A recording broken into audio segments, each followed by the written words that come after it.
salaamaaleykum wa rahmatulahi taala wa barakaatu seen xarit seen serviteur Clédor Sène moo dellu si waat di waxtaan ak yéen au nom de Clair Vision gindi askan bi comme ni mu leen ko diggee woon pour àggali suñu première partie communication nga xam ni ay pàcc lañ ko def parce que vidéo yu guddi yi dafay naqari seetaan léegi diggoon naa leen ni dañuy dugg ci contrat yi parce que pour fàttali vidéo bu njëkk bi maa ngi leen doon wax ni président Macky Sall dafa woote waxtaan ci mbirum pétrole ak gaz te woote boobu jubluwu ci lu dul ñu jàllaleel ko benn projet de loi bu koy jox dogal mu teg loxo ci benn pàcc ci alal bi ñu pétrole beeg gaz bi di jural pour dugal ko ci benn fonds boo xam ni mook waa assemblée ak waa HCCT ak waa conseil économique social et environnemental ñoo koy séq di ci lebalante ci ay conditions yu avantageuses ci ay mbirum yaama neex loolu mooy solo woote ci donc tey jii damay insister ci contrat bi pour wan leen ni moom malgré mu ngi woote mais bu yàggul la signé décret d'approbation benn contrat parce que contrat bi ñu ngi ko signé bi mu mujjee defal Total mu ngi ko signé mai 2017 waaye décret d'approbation bi yàggul kon Total signé nañ ko beneen contrat bu bees bu bokkul ak bi fi juróon coow ba ministère de Alassane Sall démissionné boobu 10 000 kilomètres carrés la woon mais bii 65 000 kilomètres carrés bu teg la parce que bu njëkk bi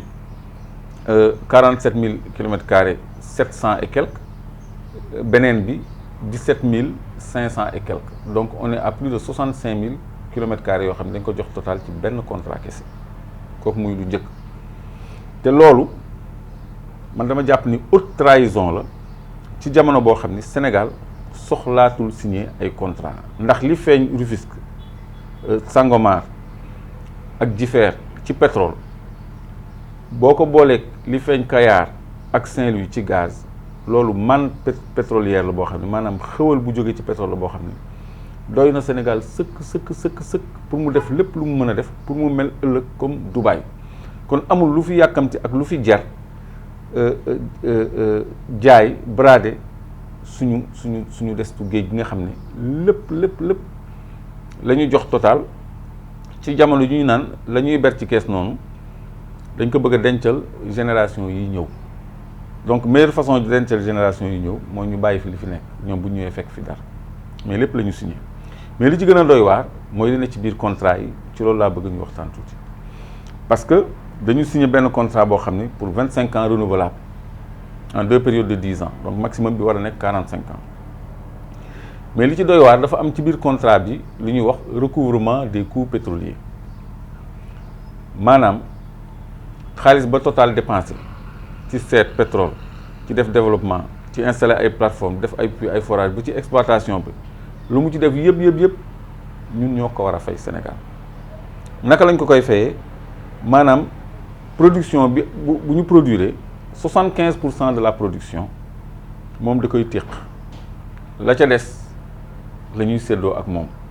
ci ay conditions yu désavantagé Sénégal loolu ñoom la ñuy wax ci seen kàllaama cost oil bu leen kenn réeral loolu du leneen lu dul remboursement des coûts pétroliers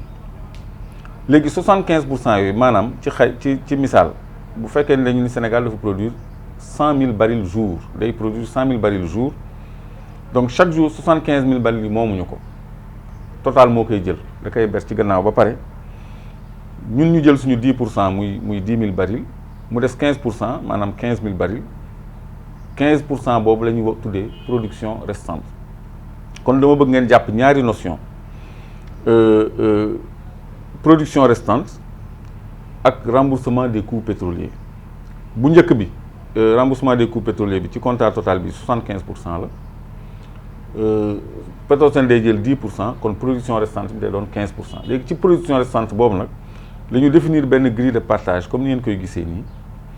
boo xam ne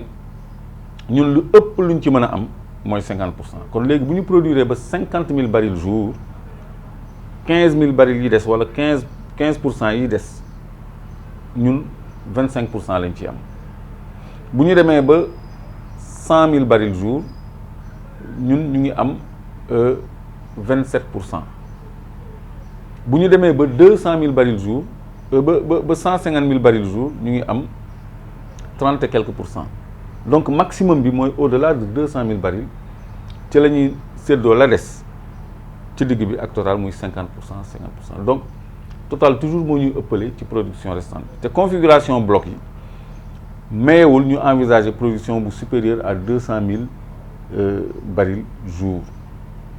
kon lii am mooy même ca lay des Total moo ñuy ëppale kooku muy benn. ñaareel bi 75 % yooyu Total di défalqué au titre du remboursement des coûts pétroliers du fay impôt, c'est non imposable. kon perte de recette fiscale mu ngi ci kon loolu ñun duñ ci fayeeku impôt lii Petrosen di am duñ ci fayeeku impôt parce que ñun ñoo ko moom.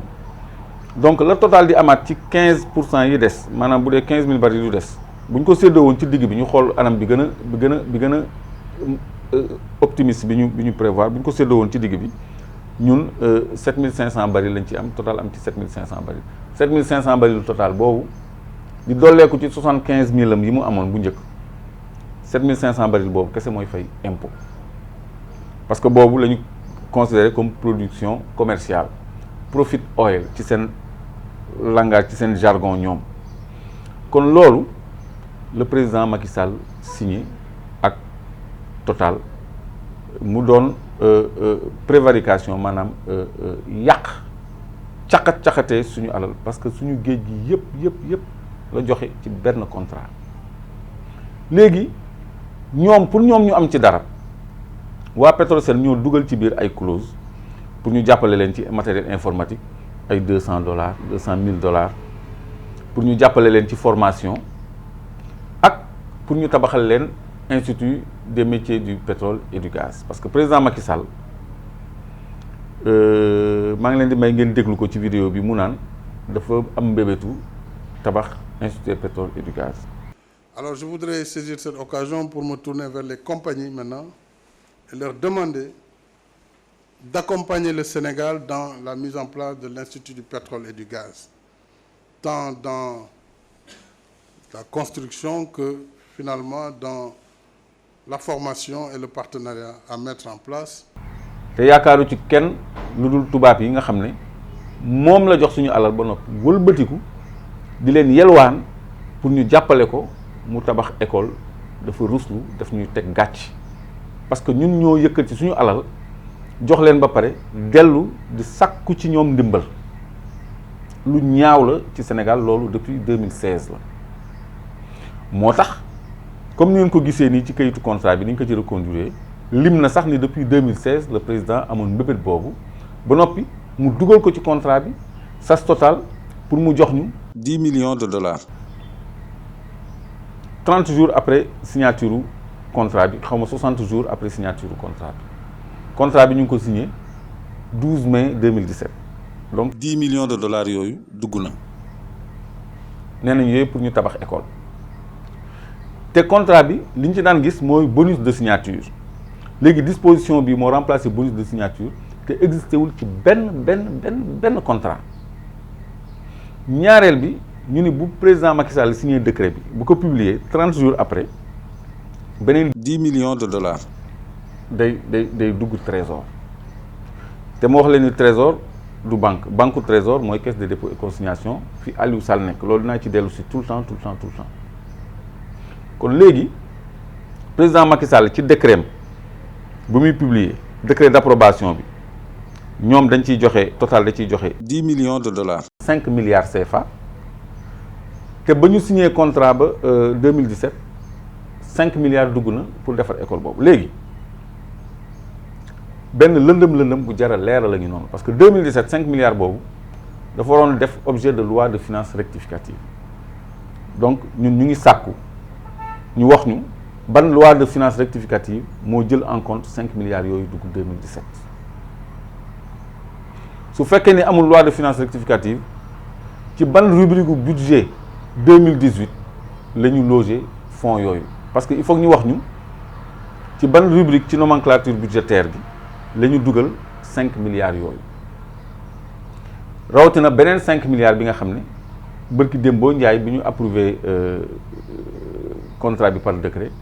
la ko président lañ ko encaissé mu war a dem trésor ci signature décret président Macky Sall. kon tey jii président Macky Sall dafa war a leeral askan bi fan lay dugal xaalis yi muy jëlee ci société pétrolière yi te duñ ko mandargaal ci suñu budget loolu dañ ko war a leeral. kon loolu moo war a nekk yaxu concertation yi nga xam ne moom la woote kooku ñun dañ ci war a profiter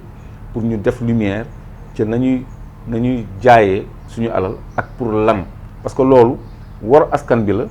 yàq alalu Sénégal la, haute trahison la boo xam ni président Macky Sall moo ko def ci alalu Sénégal. léegi ci suñu beneen jotaay danañ leen won beneen lu xóor bu rëy bu nekk ci cartographie bi ak ci délimitation zone contractuelle bi parce que semé nañ ci ay germes de conflit à venir parce que dañu dugg ci patrimoine jàmbur jox ko Total comme nañu foqatee Rufisque Deep Offshore ci APCL African Petroleum ba am ceeg ñoom contentieux fi mu nekk nii jox ko Total noonu la ñu duggee ci yeneen patrimoine jàmbur au profit de Total nga xam ne loolu c'est les germes d'un conflit boo xam ne président Macky Sall mu ngi teg Sénégal ci insécurité. Asalaamaaleykum wa rahmatullahi taala wa barakaatu.